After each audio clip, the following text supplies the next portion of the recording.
Have you ever felt a chill run down your spine in a place so old its stones seem to whisper secrets? Ireland is filled with such places, where legends of ghosts and spirits are as much a part of the landscape as the rolling green hills. Tonight, we're not just telling ghost stories, we're taking a journey into the heart of Ireland's most haunted locations, where history and the supernatural collide.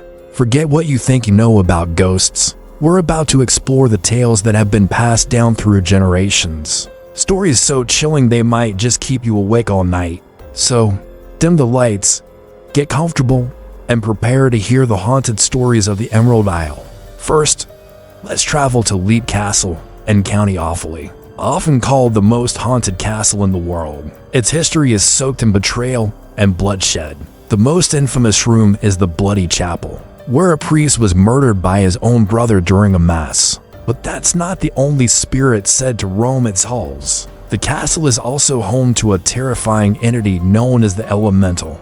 It's described as a hunched, foul-smelling creature, and its presence is said to bring a sense of pure dread. Unlike typical ghosts, which are often the spirits of deceased people, an elemental is considered a more primal, non-human entity. Workers who renovated the castle in the early 20th century discovered a secret dungeon behind a wall in the chapel. Inside, they found a horrifying number of human skeletons piled high on spikes. It's believed these were the victims of the cruel O'Carroll clan. Are these the souls that still cry out from within the castle's ancient walls? Many visitors and paranormal investigators have reported hearing whispers, seeing shadowy figures, and feeling an icy grip of fear. The owners themselves have learned to live alongside their spectral residents.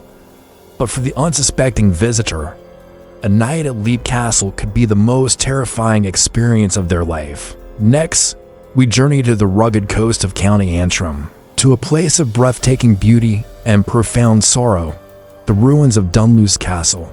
Perched dramatically on a cliff edge, this castle has witnessed centuries of turmoil. But its most famous ghost story is one of heartbreak and disaster. The tale belongs to Maeve, the daughter of Lord MacDonald. She was in love with a man her father disapproved of, so he locked her away in the castle's northeast tower.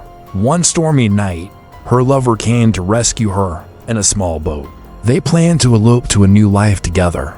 As they escaped, a ferocious storm raged, and the waves crashed violently against the cliffs. Tragically, their small boat was dashed against the rocks, and both lovers were lost to the unforgiving sea. To this day, people claim to see the ghostly figure of a woman in a white dress, staring out from the tower where Maeve was imprisoned, forever waiting.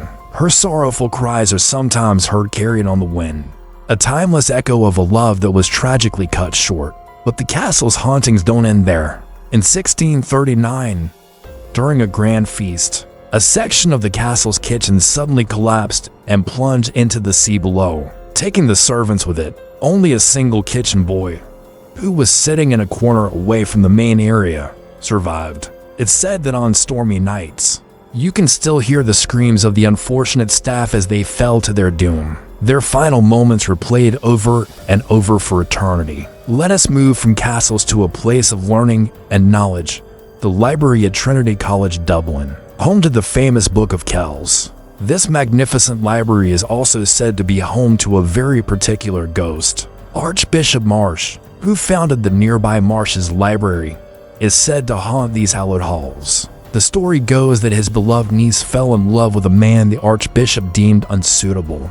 Fearing his disapproval, she eloped, but left a note for him tucked inside one of his favorite books, explaining her actions and begging for his forgiveness. The Archbishop, heartbroken and distraught, searched tirelessly through his vast collection of books for the note, but he never found it. He died with a heavy heart, never knowing his niece's final words to him. Now, his restless spirit is said to wander the long room of Trinity College Library after closing time. Staff and late-night scholars have reported seeing a wispy, white figure moving between the towering shelves, pulling books out and frantically searching through their pages before returning them. He isn't a malevolent spirit, but a sad, lonely figure trapped in an eternal, desperate search for a message of forgiveness that he will never find.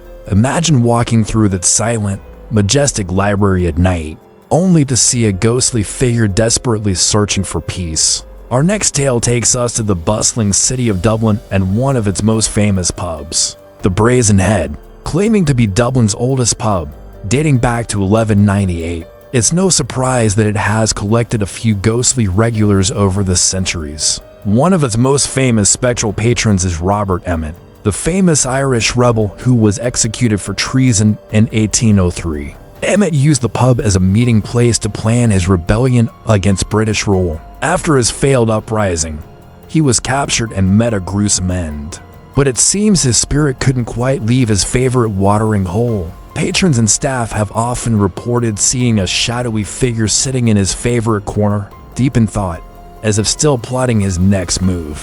When they look again, he's gone. He's not the only one. The infamous highwayman, Bold Robert, is also said to make appearances, perhaps still enjoying a ghostly pint after a night of mischief. The pub's atmosphere is thick with history, and some say that when the bar is quiet, you can almost hear the faint echoes of revolutionary whispers and the clinking of glasses from centuries past. These ghosts aren't frightening. They're seen as part of the pub's living, or perhaps unliving, history. Finally, we visit a place of immense tragedy, a former institution that holds the sorrow of thousands within its walls, St. Loman's Hospital in Mullingar, originally the Mullingar District Lunatic Asylum. This vast Victorian complex has a dark and painful history. For over 150 years, it housed people with mental health issues, often in overcrowded and difficult conditions. While many staff were dedicated, the treatments of the past were often harsh, and many patients lived and died within these walls, forgotten by the outside world. Since its closure, the building has fallen into decay, but the stories of its paranormal activity have only grown stronger.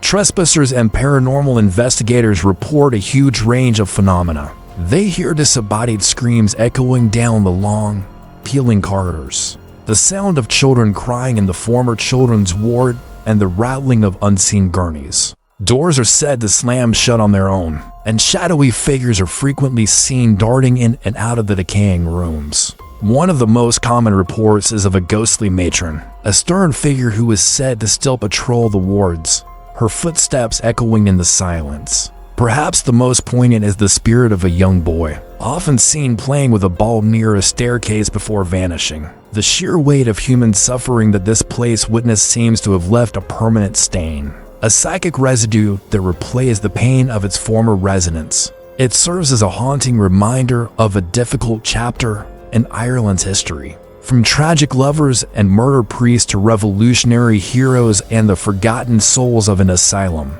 Ireland's haunted tales are woven into the very fabric of its history. These stories aren't just meant to scare us, they connect us to the past, reminding us of the lives, loves, and tragedies that came before. Could there be a rational explanation for these sightings? Or are these locations truly windows into another realm? What do you think? Is there a local ghost story from where you live that gives you chills? Let me know in the comments below. Thanks for joining me on this journey into the most haunted corners of Ireland. If you enjoyed uncovering these chilling stories and want to explore more mysteries from around the world, make sure to hit the like button and subscribe to the channel. Don't forget to ring the notification bell so you won't miss our next adventure. Until next time, stay curious and maybe sleep with a light on.